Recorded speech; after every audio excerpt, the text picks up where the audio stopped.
May I stand here? Hannah Reed turned so quickly that one of her shoes slipped from her fingers and hit the wet stone with a soft, humiliating sound. The man in the terrace doorway did not move closer.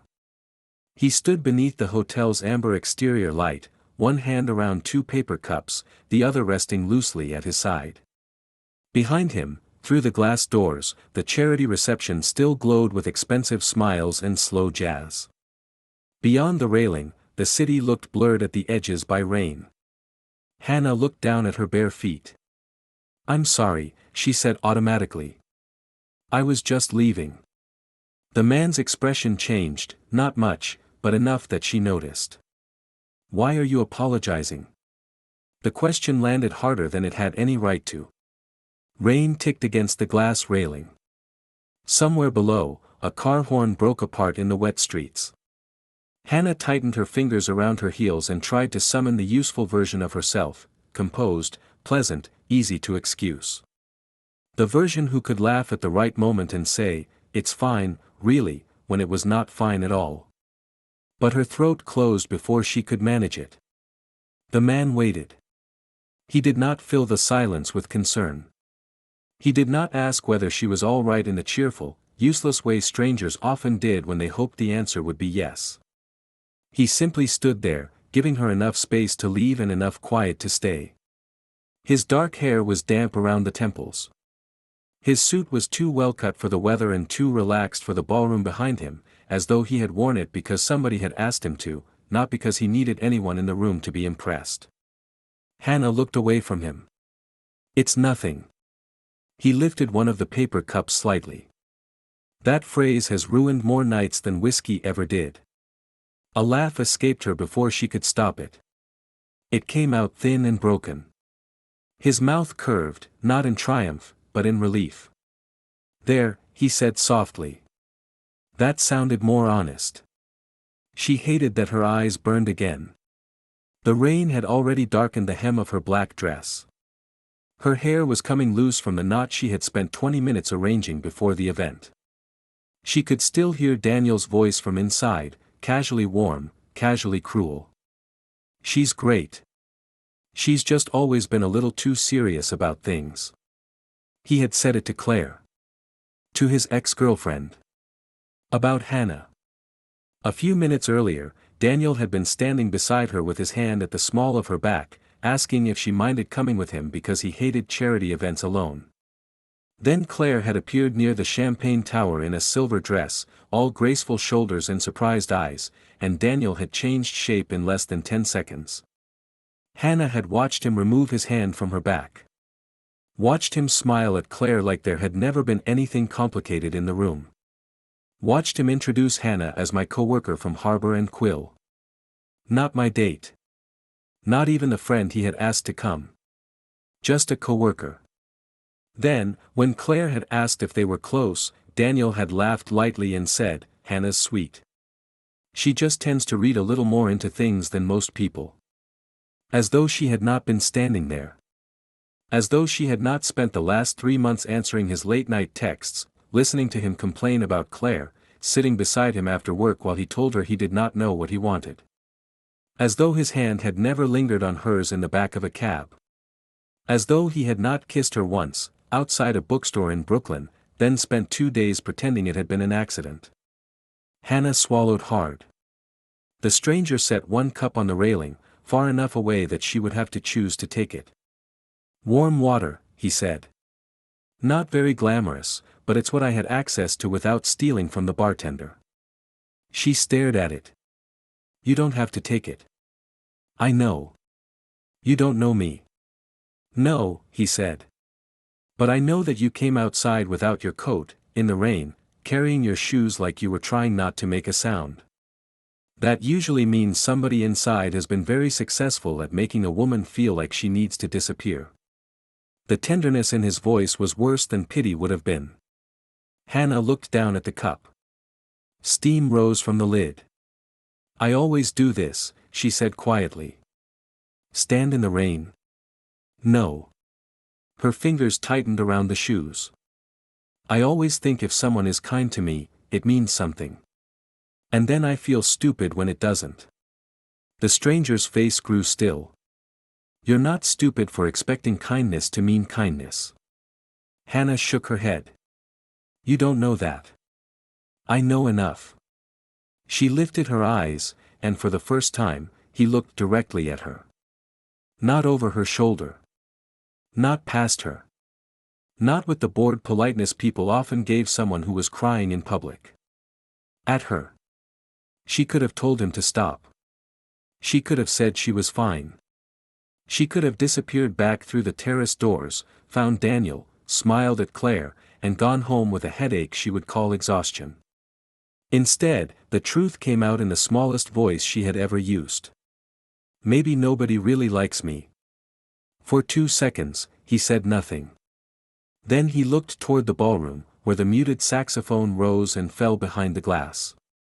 Some people get very comfortable being cared for, he said.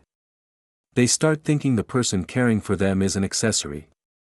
Something soft they can use to make themselves look better. Hannah blinked. He returned his gaze to hers. That doesn't mean nobody will like you. It means at least one man inside has been lazy with something he should have handled carefully. The rain gathered on the railing between them. Hannah's breath caught. You always talk to strangers like this? His mouth tipped upward. Absolutely not. No. Only the ones who are clearly having a terrible night and still seem worried they might be inconveniencing the weather. She laughed again, this time with both hands over her mouth. His expression warmed. There you are. Hannah hated how easily he made her feel visible. She had spent most of her life being the person who noticed everyone else's moods before they had to explain them. At Harbor and Quill, she knew when the senior editors were close to fighting before anyone raised their voice. She knew when an author needed a gentler rejection letter. She knew which interns were homesick, which assistants were drowning quietly, which writers wanted praise and which wanted honesty.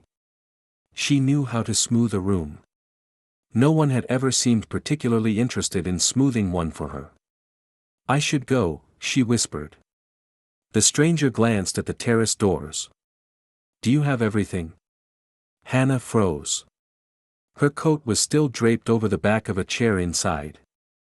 Her purse was under the table Daniel had abandoned when Claire arrived.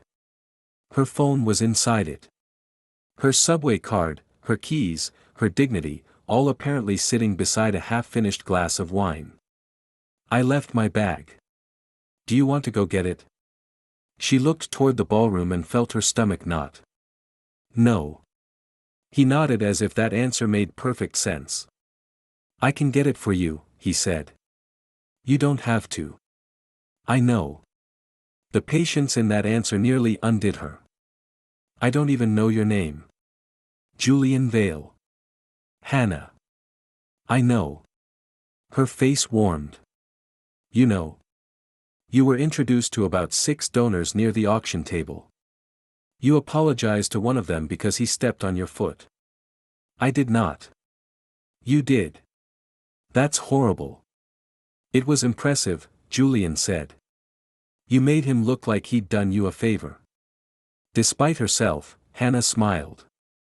He picked up the other cup and handed it to her.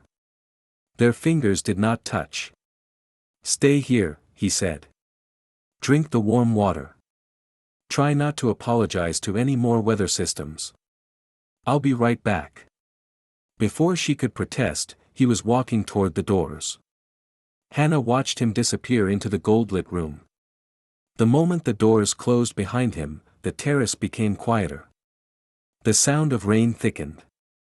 She pressed both hands around the paper cup and tried not to imagine what Daniel might say to him. She tried not to imagine Julian returning with sympathy in his face. She tried not to imagine him returning without her things. Inside, the party continued as though nothing had happened. That was the worst part of public humiliation. The world refused to pause for it. The music kept playing. People kept laughing. Somewhere, someone probably lifted a glass and told a charming story about generosity. Hannah had never wanted to be less visible. A few minutes later, the doors opened again. Julian came back carrying her coat over one arm and her purse in the other hand. Her phone was tucked safely against the leather. He did not look pleased. Daniel followed 2 steps behind him. Hannah's body went rigid. Daniel saw her and exhaled, almost with relief. "There you are," he said. "I've been looking everywhere." Julian stopped between them. Not aggressively. Not theatrically. Just enough. Daniel's eyes flicked toward him. "I was trying to talk to Hannah." "She's having a quiet moment," Julian said. Daniel gave a short, awkward laugh. "Right. I just wanted to make sure she didn't take things the wrong way." Hannah felt the old instinct move through her. The instinct to rescue him. To say, "It's okay," Daniel didn't mean it. To make the tension disappear before it became embarrassing. Julian looked at her. Not Daniel. Her. He did not speak for her. He did not tell Daniel to leave. He simply held Hannah's coat out to her and waited. Daniel's smile tightened. "Hannah, I'm sorry if that came out badly." "If." Hannah took her coat from Julian but did not put it on. "It did," she said. Daniel blinked. The words were so small, so ordinary, but they seemed to alter the air around them. He looked like he wanted to argue. Or explain. Or ask her not to make this harder than it had to be. Julian saved him from having to choose by saying, calmly, "Hannah has spent enough of tonight making everyone else comfortable." Daniel's jaw tightened. Julian's tone remained pleasant. "Give her some space." The ballroom music swelled behind them. A trumpet, a laugh, glasses touching. Daniel glanced at Hannah once more. For a second, she saw something almost human in his face. Shame, maybe. Panic. The realization that he had been caught behaving badly by a man who knew exactly what he was doing. Then he looked away. "Fine," he said. "We'll talk later." Julian waited until the doors shut behind him. Only then did Hannah let out the breath she had been holding. "You didn't need to do that," she said. Julian handed her purse over gently. "No," he said. "But you also didn't need to pretend you deserved what happened in there." Her fingers trembled as she took the bag. "I don't know how not to." "Then maybe tonight can be practice." Rain fell harder. Julian glanced toward the street below. "Are you hungry?" The question was so unexpected that Hannah stared at him. "What?" "You've had 1 glass of wine, half a canopy, and enough emotional damage to qualify as a full meal. You should probably eat something." A laugh rose in her throat before she could stop it. Julian looked pleased with himself. "There's a diner across the street," he said. "It has hot soup, terrible fries, and a policy against asking strangers why they're crying. You know that for a fact." "I have conducted extensive research." "On the fries?" "On the crying." Hannah looked toward the hotel doors. Then toward the dark street beyond the terrace. Then back at Julian. "You're going to walk me through the rain?" "I brought an umbrella." "That's not very convincing." "It's an excellent umbrella. Italian. Emotionally stable." She looked down at her shoes. Julian followed her gaze. "You can put them on," he said. "Or you can carry them and be dramatic." "I'm already being dramatic." "No," he said. "You're having a hard night." "Those are different things." Something in her chest moved. Julian opened the terrace door and waited for her to pass through first. Inside, they crossed the ballroom quickly. Hannah kept her eyes on the polished floor, on the reflection of chandeliers in the marble, on anything that was not Daniel. But Julian did not rush her. When they reached the lobby, he held out the umbrella. "Would you like to carry it?" She looked at him. "Why?" "Because then you can decide how close I stand." It was such a small thing. A ridiculous thing, maybe. But Hannah had spent the last hour feeling like every decision had been made around her. Daniel had invited her, used her, dismissed her, then followed her outside to smooth over the consequences. Julian gave her the umbrella. She opened it. He stepped beneath it beside her, not too close, and they walked into the rain. The diner was bright enough to hurt. It sat on the corner across from the hotel, all chrome stools and fogged windows, its neon open sign buzzing softly above the glass.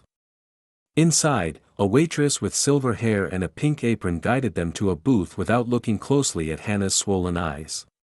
Julian was right. No one asked. Hannah slid into the booth and placed her shoes on the floor beneath the table. Her feet were cold. Her hair clung damply to her neck. She had never felt less elegant. Julian sat across from her and glanced at the menu. "You look like someone who needs soup." "I look that bad?"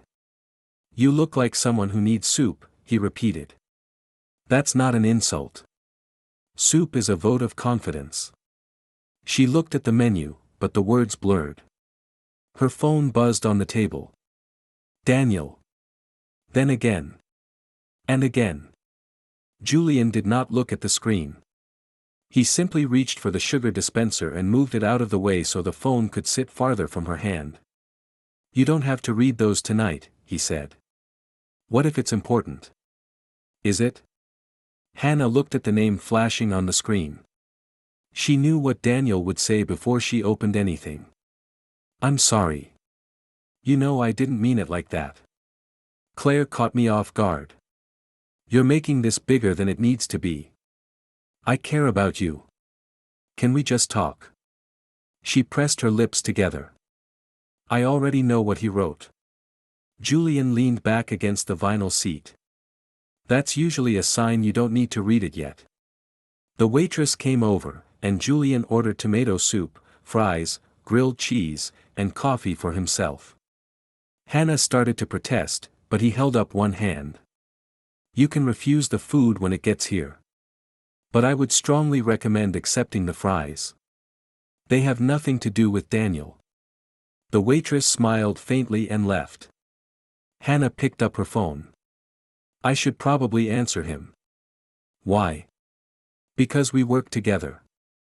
"You work together on Monday. Tonight, you are a woman in a diner at 1:30 in the morning who has been crying in the rain." She looked at him. Julian's voice softened. "You are allowed to be off duty." The words hit her with surprising force. She had not realized how long she had been on duty. At work. With Daniel. With everyone. Always anticipating, editing, softening, absorbing.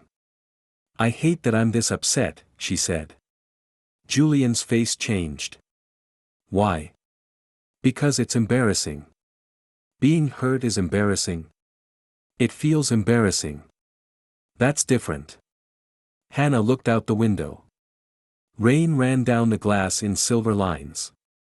Across the street, the hotel shone with a kind of distant cruelty, beautiful and untouched. "He didn't even say we were dating," she whispered. "That's the stupid part." Julian did not interrupt. "He never said we were dating." "Not exactly. He just..." She laughed once, bitterly. "He acted like we were something when it was convenient. He called me when he was lonely. He invited me places. He kissed me once. Once can still matter." "I know." Her eyes filled again. "That's what makes me feel pathetic. I knew he wasn't really choosing me. I knew it. But every time he was nice, I thought maybe I was wrong. Maybe I just needed to be patient." Julian's gaze did not leave hers. "You expected someone who acted intimate with you to be honest about what he wanted." Hannah stared at him. "That isn't pathetic. He thinks I'm too serious." Julian's mouth tightened slightly. "I think he needed you to be less serious about your own feelings because it made his life easier." The waitress set down their food. The grilled cheese was cut into 2 neat triangles. The fries were too golden, too salty, exactly as promised. Steam rose from Hannah's soup. For a while, neither of them spoke. Hannah dipped a fry into ketchup and realized she was starving. Julian watched her take the first bite with the quiet satisfaction of someone who had been right about something important. "You look smug," she said. "I am smug. Over fries? Over timing?" She looked at him more carefully. "Who are you, really?" "Julian Vale." "You said that already." "Still true. You were at that event. You knew people." "I know people in the way everyone knows people in this city. Somebody invites you to a fundraiser, you say yes, then suddenly you've been introduced to 3 board members and an architect with a vineyard. What do you do?" "I work with city stories sometimes. Fundraising, events, donor relations. I help keep people from making terrible speeches about themselves." "That sounds useful." "It is less glamorous than it sounds." "It sounds pretty glamorous." "You saw me steal warm water from a hotel bar." "That was surprisingly charming." Julian smiled, but this time it faded slowly. "What do you do?" "I'm an editorial assistant." "At Harbor and Quill?" She blinked. "You know it?" "Of course. You publish half the books I pretend I've read at dinner parties." "You pretend to have read books." "I'm very convincing." "You are not." "I'm devastatingly convincing." She smiled into her soup. The relief of it frightened her a little. She had known Julian for less than 2 hours. She knew nothing about him except that he had warm hands, a quick mouth, and the unnerving ability to make her feel like every sentence she said mattered. Her phone buzzed again. This time, she turned it face down. Julian noticed. He did not say anything. The silence between them became easy. By the time they left the diner, the rain had softened to a mist. The city had grown quieter, as though the streets were catching their breath before morning. Outside, Julian took a pen from his jacket pocket and wrote a number on the back of a paper napkin. He slid it across to her. "You can throw that away tomorrow," he said. Hannah looked at it. Or you can text me when you wake up and tell me whether the soup helped. That's your follow-up plan. I believe in measurable outcomes." She folded the napkin once. Then again. "What happens if I text you?" Julian's smile was slow. "Then I ask you to have dinner with me. Like a date." "Like a date," he said.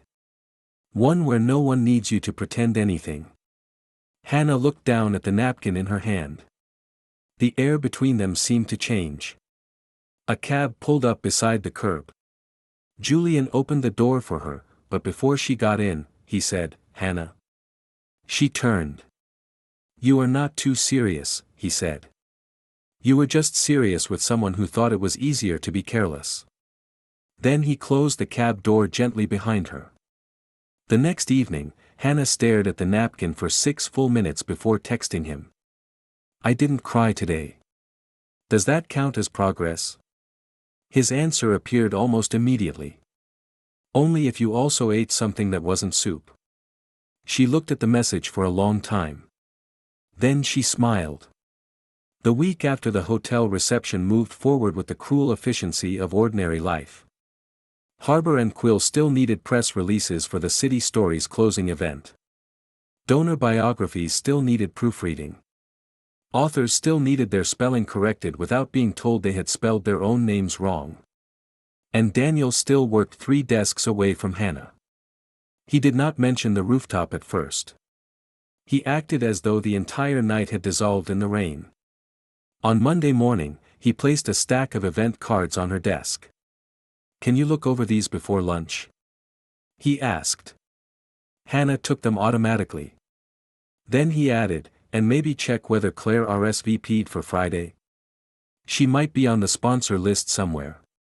Her hand stopped on the papers. Daniel looked up. There was no malice in his face. That was the awful part. He did not think he was being cruel. He thought he was asking for a favor from someone who would naturally give one. Hannah felt the old response rising.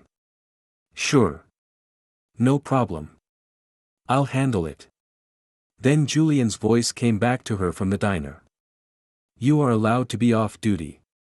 She set the event cards neatly on her desk. I'll proofread the materials, she said. Your personal life isn't part of my job. Daniel blinked. Hannah, come on.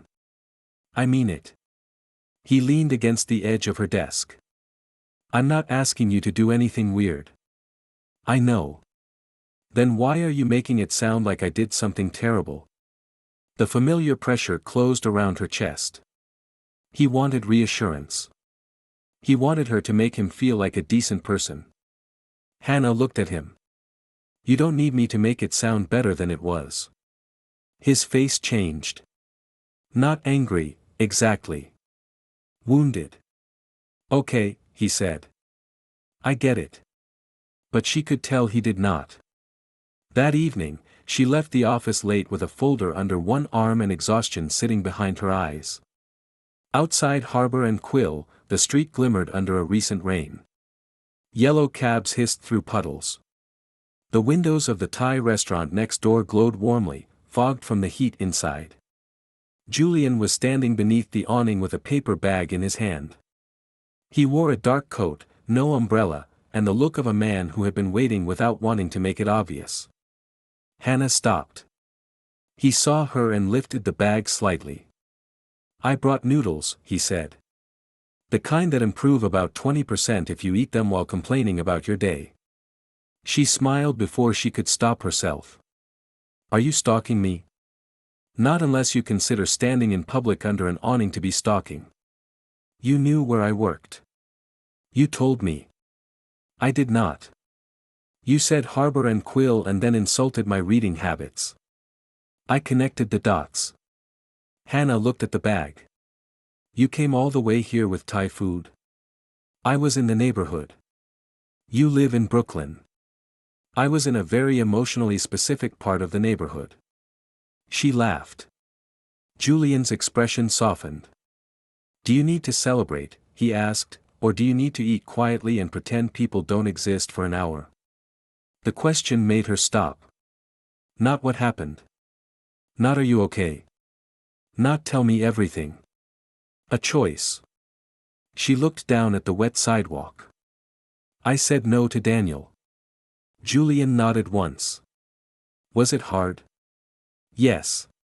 Good. She looked up. He smiled. Not because I enjoy your suffering. Because the things that matter are usually hard before they become normal. They took the food to a small bench outside the restaurant, tucked beneath the awning. The rain had stopped, but the pavement still shone. Hannah told him what Daniel had asked. Julian listened without interrupting. When she finished, he opened a container of noodles and handed her a fork. I only said one sentence, she said. Sometimes that's the whole revolution. You make everything sound dramatic. No. I make things sound like what they are. She looked at him. Julian rested his elbows on his knees. Hannah, you have spent a long time believing that being easy to disappoint is the same as being easy to love. Her breath caught. He looked down at the carton in his hands. It isn't. For a moment, the city around them seemed distant. The traffic. The wet street. The restaurant door opening and closing behind them. Hannah felt something shift inside her, something small but firm. Why are you so good to me? She asked. Julian looked over. The question lingered between them. His expression turned quieter. I'll tell you tomorrow night. What happens tomorrow night? I'm hosting a pre-event reception for City Stories. Her stomach dropped. The hotel? Different floor. Same overpriced flower arrangements. I don't know if I want to go. You don't have to. But I have to be there for work. Yes. She looked at him. Julian's voice remained gentle. You going is not Daniel's decision. You staying home is not Daniel's decision. You'll choose what you want to do. And if I go? His gaze met hers. If you go, I'll be there. The pre-event reception was held 2 nights later in a glass-walled ballroom on the hotel's second floor. Hannah arrived 10 minutes early and immediately wished she had arrived 10 minutes late. The room was full of polished people carrying champagne and speaking in softened voices. On one wall, framed photographs from city stories lined the space, volunteers reading to children, poets at public libraries, handwritten notes from first-time authors. Hannah should have felt proud. She had helped edit the program materials. Instead, she felt like she had walked into a memory she had not agreed to revisit. Daniel found her near the entrance. "Hannah," he said, too brightly. "You made it. I work here. You know what I mean." She gave him a polite look. He lowered his voice. "Claire's here." Hannah did not respond. "I just want tonight to be normal," he said. "Then act normal." His smile slipped. "I'm serious." "So am I." He looked past her toward the room, where Claire stood speaking with 2 donors near the windows. "I don't want her thinking I was using you." Hannah stared at him. The words were so blunt that for a second she could not process them. "You don't want her thinking that?" "That's not what I meant." "Isn't it?" Daniel exhaled sharply. "Can you just help me keep things from getting weird?" Hannah felt the room tightening around her. Voices drifted closer. Someone from the organizing committee called Daniel's name. A sponsor she vaguely recognized started toward them. And suddenly, she was trapped again. Not by a locked door. By expectation. By the old role waiting for her to step into it. Then a voice appeared at her shoulder. "Hannah." Julian stood beside her with a thin event booklet in one hand. He looked entirely at ease, which Hannah had begun to suspect was one of his more dangerous qualities. "Thank God," he said. "I need someone who knows how to introduce writers without making them sound like decorative furniture." Daniel frowned. "We were talking." "I know," Julian said pleasantly. "But the opening remarks are in 15 minutes, and I've just been told my first draft sounds like it was written by a man who has never read a book." "It was written by you," Hannah said. Julian looked wounded. "Cruel." "Accurate, but cruel." Daniel shifted. "She's helping me with something." Julian's eyes moved to Hannah. "Only Hannah. Not Daniel." "I can wait," he said. "Or you can help me now." "Your call." It was so simple. No rescue speech. No dramatic interruption. Just a door. Hannah looked at Daniel. Then at Julian. "I'll help Julian," she said. Daniel's face tightened. Julian turned to him with easy courtesy. "Could you do me a favor? The board chair just arrived downstairs, and she likes you. It's one of your more useful qualities." Daniel looked ready to refuse, but a staff member appeared at exactly that moment, asking whether he could greet Mrs. Ellison at the elevator. He had no graceful way out. "Fine," he said. Then he walked away. Hannah watched him disappear into the crowd. Her hands were shaking. Julian noticed. He did not touch her. "You okay?" "I think so." "That's enough." He led her toward the side of the small stage, where a microphone waited beneath soft golden lights. "I don't actually need you to introduce anyone," Hannah said. "I know." "Then why did you drag me up here?" "Because you said you wanted out." "I didn't say that." "You did with your face." She stared at him. Julian smiled. "Also," he added, "I do need help. You're an editor. I'm about to speak publicly. This is a legitimate emergency." He handed her the booklet. The opening paragraph was decent. The second was terrible.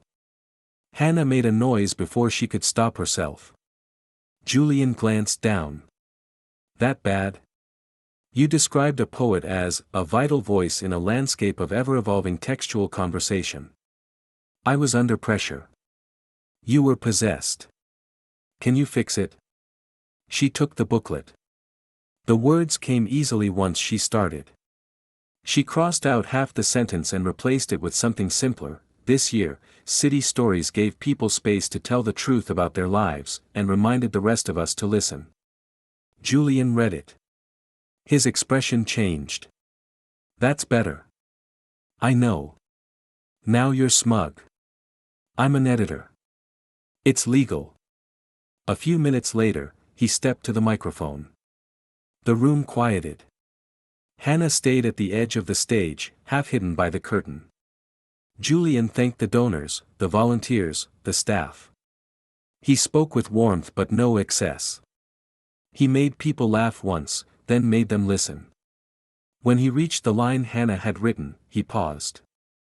This year, he said, city stories gave people space to tell the truth about their lives, and reminded the rest of us to listen. Then he looked toward Hannah. That sentence came from the best editor in the room. There was applause. Not thunderous applause. Not a spotlight. But enough. Enough to make Hannah feel the difference between being seen and being displayed. She stood still, fingers curled around the event booklet. Julian came back to her when the applause faded. See? He said quietly. You can stand in a room without being anyone's explanation. Hannah looked at him. You're very good at making people less afraid. Julian's gaze softened. I'm good at reminding them when they're already brave. Later that night, after the speeches and handshakes and final impossible tray of champagne, Julian asked if she wanted to walk 3 blocks to a jazz bar he liked. Hannah hesitated. Then said yes. The bar was narrow and warm, hidden beneath an old bookstore. A trio played near the back, the singer leaning into the microphone like she was telling secrets to the room. Julian ordered her a drink she actually liked after asking only 2 questions. You guessed that? You looked disappointed when you saw the champagne at the hotel. I was disappointed. I know. She laughed. They sat close enough that their knees almost touched beneath the small round table. For the first time in days, Hannah forgot to check her phone. She told Julian about the first book she had loved so much she slept with it under her pillow. He told her about growing up with a mother who collected stories from strangers on buses and repeated them at dinner as if they were family folklore. She taught me that people always tell you what they need, he said. Usually not in the sentence they think they're saying. What did I need on the roof? He looked at her. Someone not to make you feel unreasonable for hurting. The singer began a slower song. Julian's hand rested near hers on the table. Hannah's heart was doing something inconvenient. When they stepped outside, the streets were damp again. The rain had come and gone while they were inside, leaving the city lacquered in reflected light. Julian walked her toward the curb. He pulled her coat more securely around her shoulders, his fingers brushing the edge of the collar. The touch lasted less than a second. It felt like a question. Hannah looked up. Julian's expression had gone quiet. He leaned in slightly. Not enough to trap her. Enough that she knew. Her breath caught. Then panic moved through her. Not because she did not want him to kiss her. Because she did. Because a part of her was still certain that he was only being kind to a woman who had been crying in the rain. She took one step back. Julian stopped immediately. You don't have to do that, she said. His eyebrows drew together. Do what? Be nice because you feel bad for me. For a moment, he looked almost hurt. Then he nodded slowly. The first night I met you, he said, I did feel bad that you were hurting. Hannah's stomach sank. But that isn't why I'm standing here. She looked up. Julian's voice was low. I'm standing here because you cried when you talked about a book you loved as a kid. Because you corrected my speech without trying to make me feel stupid. Because you apologized to a man who stepped on your foot. Because you looked terrified tonight and still walked into that ballroom. He took a breath. I don't like you because you're sad, Hannah. I like you because you notice everything. Because you care too much. Because you're brave in ways that don't look dramatic until someone bothers to pay attention. She could not speak. Julian smiled, but there was something vulnerable in it now. I'm not asking you to believe me tonight, he said. I'm just asking you not to call it pity because that feels safer. Then he flagged down a cab. He did not kiss her. He did not ask her to stay. He opened the door, waited until she sat down, and said, "Text me when you get home." For the entire ride, Hannah watched the city slip by in wet fragments. The next afternoon, Daniel asked her to meet him at a coffee shop near the office. Hannah almost said no. Then she thought about the closing event on Friday. About the city stories material still on her desk. About the way Daniel's name kept appearing in her inbox attached to requests she had no interest in answering. So she went. Daniel was already there, sitting by the window with 2 coffees on the table. He looked tired. That should have made it easier. It did not. I'm sorry, he said as soon as she sat down. Hannah waited. I handled everything badly. She nodded once. Daniel ran a hand through his hair. I didn't mean to embarrass you. But you did. I know. For a moment, she thought maybe this was it. Maybe he finally understood. Then he said, I just need Friday to go smoothly. Hannah felt something inside her go still. Okay. Claire's going to be there. And people have been talking. About what? About us. There isn't an us. I know that, he said quickly. That's what I'm saying. Hannah looked at him. Daniel leaned forward. Could you just make it clear that you never expected anything? That we were always just friends? It would help if Claire understood that. There it was. The real request. Not forgiveness. Not accountability. A cleaner version of himself. Hannah stared at the coffee between them. You want me to tell people I didn't expect anything from you? I'm not saying it like that. But you are saying it. He sighed. Hannah, I don't want everyone thinking I led you on. You did. His eyes widened. The words sat between them. Hannah had imagined saying them many times. In bed, in the shower, while walking home from work. In every version, she had cried. Now she felt strangely calm. Daniel looked down. I never promised you anything. No, she said. You just kept asking for things that felt like promises. He opened his mouth. She continued before he could speak. You asked me to come to events with you. You called me when you were lonely. You kissed me. You told me I was the only person who understood you. Then when it mattered, you acted like I had invented the entire thing. His face tightened. I didn't mean to hurt you. I believe you.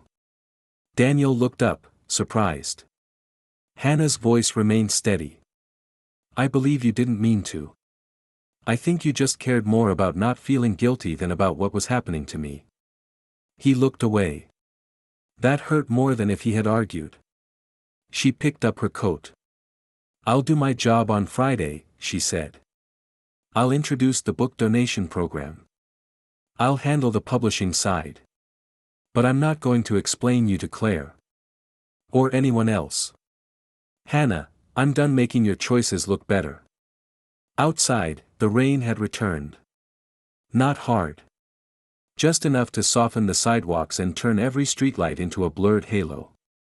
Hannah walked for 3 blocks before she took out her phone. Her thumb hovered over Julian's name. Then she typed. Are you free tonight? His answer came before she reached the corner. I was hoping you'd ask. They met near the river, where the rain had driven most people indoors. Julian was waiting beneath the awning of a closed florist shop, hands in his coat pockets. When Hannah saw him, something in her chest loosened. He did not ask whether Daniel had apologized. He did not ask what had happened. He simply looked at her face and said, "Long walk or warm place?" "Long walk," she said. So they walked. They passed dark storefronts and lit apartment windows. The city smelled like wet pavement, coffee, and the faint metallic sweetness of rain. Hannah told him everything. Not dramatically.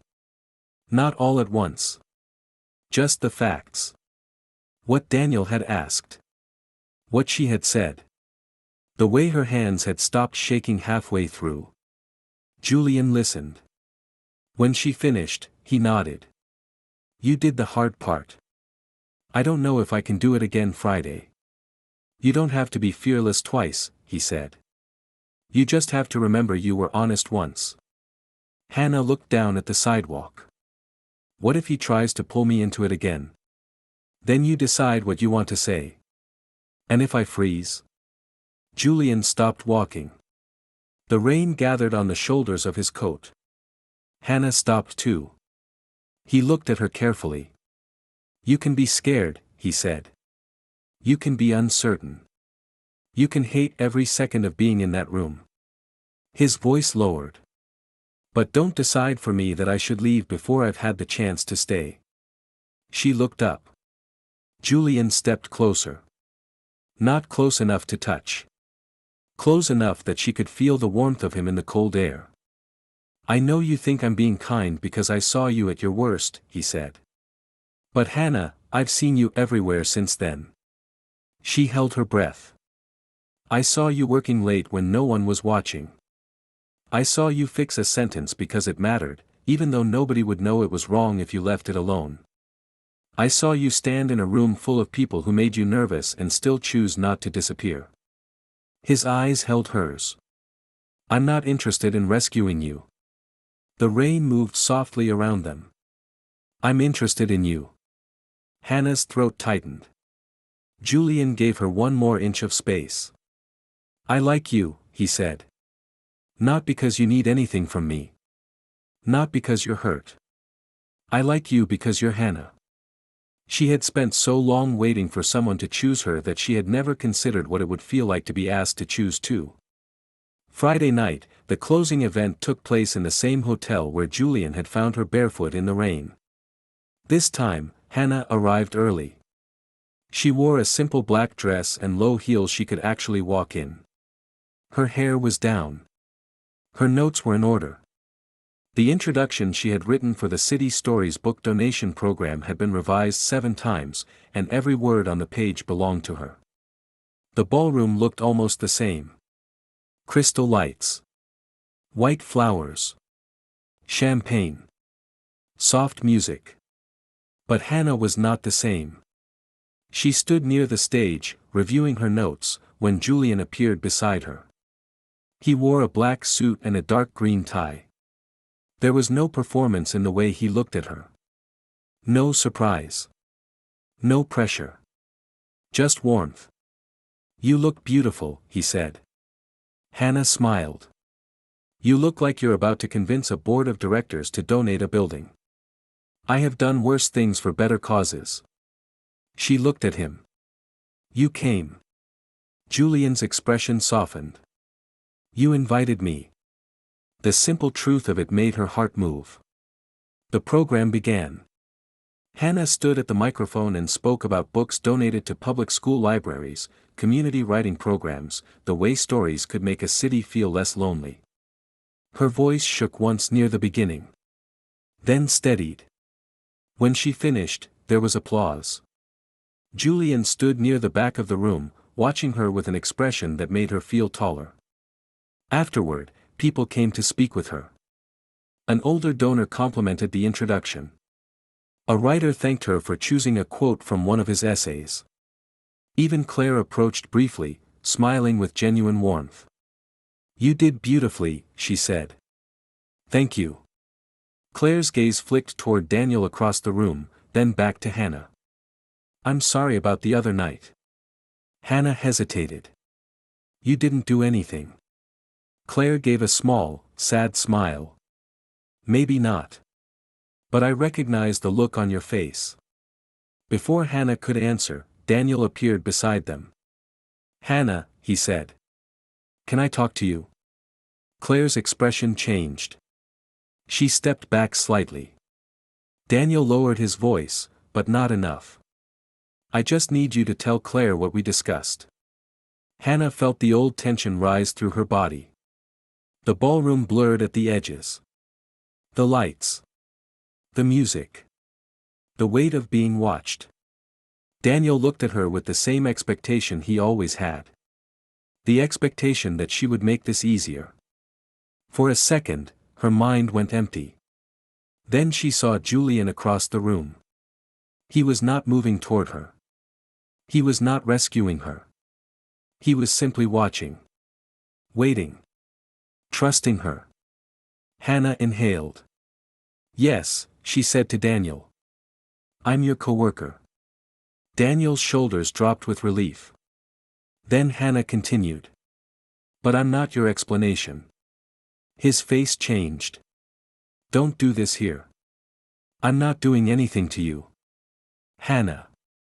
You want to tell Claire something? She said. Tell her yourself. You want people to think you didn't hurt me? You can live with what you did instead of asking me to fix it. His voice sharpened. You're making me sound like a terrible person. No, Hannah said quietly. I'm refusing to keep making you sound better. The silence around them shifted. Not total silence. Just enough. Enough that Claire heard. Enough that Daniel realized he could not pretend this was private anymore. His jaw tightened. This is unnecessary. That was when Julian stepped forward. Not between them. Beside Hannah. He looked at Daniel with calm, almost gentle clarity. Tonight's event exists because Hannah did the work, Julian said. It is not your personal cleanup operation. Daniel looked at him. Julian's voice never rose. She has said what she needs to say. The rest belongs to you. A staff coordinator approached at that exact moment, asking Daniel about a delayed car service for 2 visiting donors. For once, there was nowhere for him to hide. Daniel looked at Hannah. Something passed over his face. Not redemption. Not yet. But perhaps the beginning of understanding that she was no longer available to make his life comfortable. Then he left. Claire stood quietly for a moment. I'm sorry, she said to Hannah. Hannah nodded. So am I. Claire looked toward the exit where Daniel had disappeared. Then she said, you don't owe him anything. Hannah felt the truth of it settle inside her. No argument. No performance. Just truth. A board member approached Julian a few minutes later, smiling politely. Julian, she said. You've been impossible to pin down all evening. Are you here with someone? Julian looked at Hannah. He did not answer. The question was in his eyes. Hannah felt it. Not pressure. Permission. She stepped toward him. Then, before she could overthink it, she reached for his hand. His fingers closed around hers immediately. Yes, Hannah said. I'm here with him. Julian's expression changed so slightly that no one else would have noticed. But Hannah did. He looked almost undone.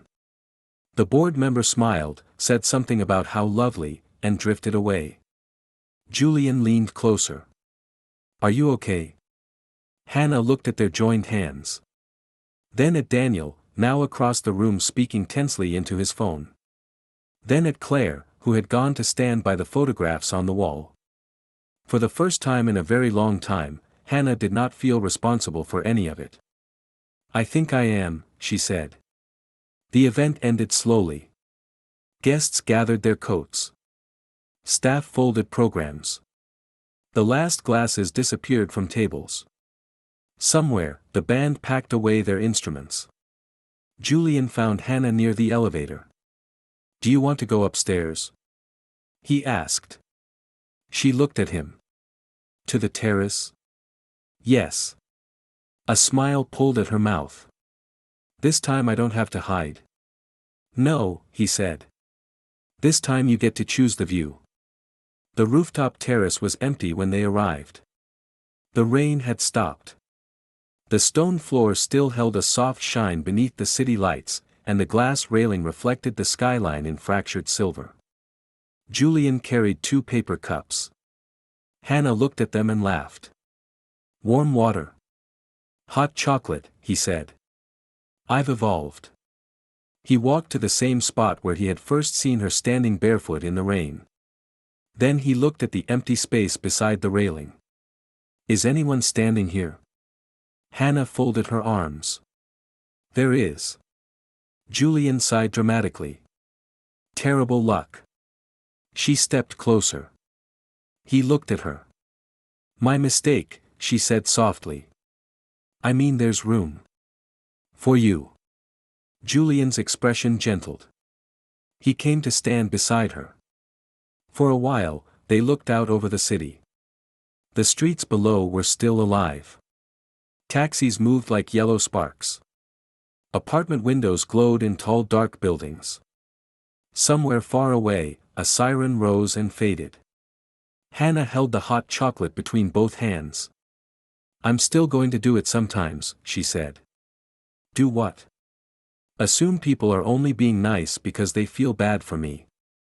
Or assume I'm asking for too much if I want someone to be clear. Julian nodded. Probably. She looked at him. That's not very comforting. I'm not here to tell you you'll never be scared again. He set his cup down on the railing. I'm here to tell you that being scared doesn't make you difficult to love. Her eyes stung. Julian lifted one hand and gently moved a strand of hair away from her face. The touch was light. Careful. Hannah looked at him for one long second. Then she kissed him.